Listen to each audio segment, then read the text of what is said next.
Anul acesta, Direcția Județeană de Sport și Tineret a avut parte de 2 rectificări bugetare, ambele pe minus. Asta în condițiile în care DGST nu a primit niciun leu de la minister pentru investiții, iar sumele pentru activitatea de performanță și salarii au fost alocate pentru a permite funcționarea direcției la cote de avarie. Dacă nu vom primi bani de la buget, banii promiși de la buget pentru investiții, va rămâne în sarcina noastră să găsim sponsori și să găsim soluția pentru a instala degivrarea pe sală.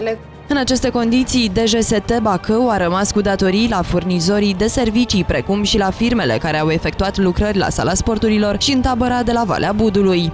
Am avut situația în care am avut tăiat curentul pentru 6 ore și numai prin intervențiile factorilor de răspundere de la nivel local și a înțelegerile EON-ului am putut să ne continuăm activitatea. Deși lucrarea de la sala de conferințe de presă a fost finalizată în ianuarie, încă n-am plătit-o. E adevărat că am beneficiat de înțelegerea constructorilor, dar nu o să mai putem beneficia în foarte mult timp.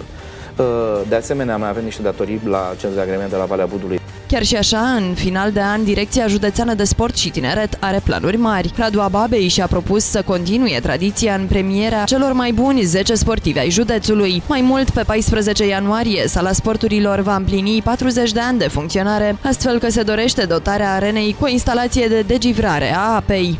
Banii de la minister nu ne-au ajuns pentru utilități și pentru salarii. Deci nici nu s-a pus problema să primiți 2 lei în plus pentru altceva.